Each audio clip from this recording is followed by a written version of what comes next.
এমনি তোমার আমি খুঁজে পাই না, আসো দাদা আড্ডা দিই, আজকে ঠিকই কিন্তু প্রোগ্রামে আসছো।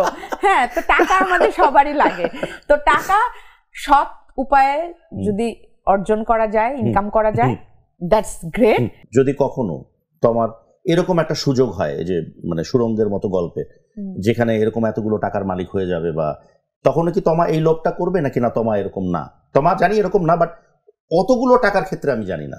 না দেখো, আমার তো ছবিতে গানই আছে, ও টাকা তুই আমার কলিজার জান, তো টাকা সবারই না, টাকা সবারই কলিজার জান এন্ড অফ দ্য ডে। হ্যাঁ, ধরো এমনি তোমার আমি খুঁজে পাই না, আসো দাদা আড্ডা দিই, আজকে ঠিকই কিন্তু প্রোগ্রামে আসছো।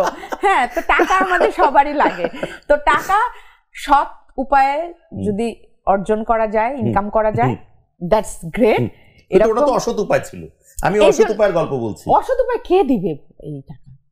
এরকম হতে পারে না, এটাও তো সত্য, প্রায় সত্য ঘটনা অবলম্বনে। দাদা তুমি এখান থেকে নামলা, নিচে নেমে দেখলা 2 বস্তা টাকা পাইছো, আস্তে করে একটা সিএনজি ধরবো বা গাড়ি একটা ডাকবো, ডেকে ভেঙে চলে যাবো, চিনি না আমি কাউকে, এটা সত্যি কথা।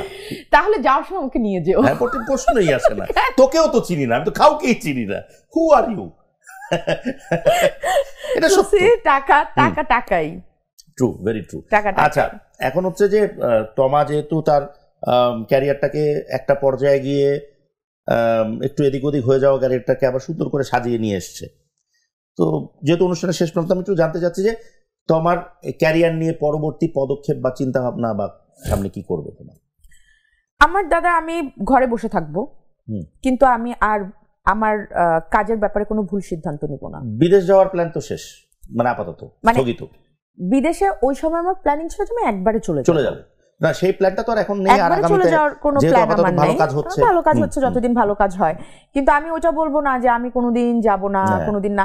এগুলো যারা বলছে তারাই আগে গিয়ে বিদেশে সেটেল হয়েছে, আমরা জানি কে কে কোথায় আছে, কেমন আছে, অফ দ্য রেকর্ড আমরা আলোচনা করে নিব। তো এটা কোনো কথা না।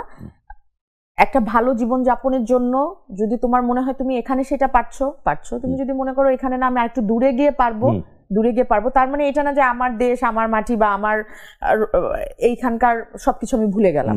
এটা আমাদের জীবনের জীবিকার তাড়নায় আমরা অনেক কিছুই করি, তো ওইটাই না। তুমি তো কখনো ধরো ভাবো নাই যে ধরো তুমি ক্যারেক্টারও করবা, ধরো যে আমি অভিনয় করব, এখন তোমার আর কোনো ওয়ে নাই, আমি করব, তখন তুমি অভিনয়টাই পারো, তাহলে তুমি অভিনয়টাই করবে। তো এখানে আমরা জাজ করতে পারবো না। বাট কাজের জায়গায় আমার যেটা হলো যে দাদা করলে ভালো কাজ করব, না করলে ঘরে বসে থাকবো। আমরা তো দুটো গল্পের কথা শুনলাম যে দুটো কাজ হচ্ছে, দুটো কাজ আমার ইনশাআল্লাহ নেক্সট ইয়ারে চলে আসবে। এবং যেটা বললাম যে যেহেতু আমি তোমাকে বললাম যে করলে ভালো কাজ করব, তো ওই দুটো ভালো কাজ। বাস, উই হোপ অ্যান্ড প্রে যে তমা মির্জা আমাদের অভিনয় জগতে এরকম করে বিচরণ করুক, ময়না হয়ে বা আরো বিভিন্ন ক্যারেক্টার, পাখি হয়ে বিভিন্ন ভাবে উড়ে না যাক, আমাদের সাথেই থাকুক। তুমি দেখো আমার ছবির নামগুলা, ময়না, পাখি, পাখি তো দুইটাতে আমার পাখি, একটাতে ময়না, তো মানে নামগুলো, আরেকটা আছে মুনা, তো নামগুলোই মর মধ্যেই আছে, বুঝছো, তমার মর মধ্যেই আছে। যাক, এরকম করেই থাকুক, আমাদের হৃদয়ে থাকুক তমা মির্জা, সবার হৃদয়ে, বাংলাদেশের আপামর যারা দর্শক রয়েছেন সবার হৃদয়ে। থ্যাংক ইউ সো মাচ তমা। থ্যাংক ইউ দাদা। আর বেশিক্ষণ বললে আরো অনেক, তুমি আমাকে অনেক পেঁচাইতা, আজকের মতন থ্যাংক ইউ, বেঁচে গেছি আমি, ছেড়ে দিলাম। হ্যাঁ, আসলে ছেড়ে দিছো দাদা, তুমি যে জিনিস, আমি না ছাড়লে আমি বের হইতে পারতাম না, তার মানে তুমি ছাড়ছো।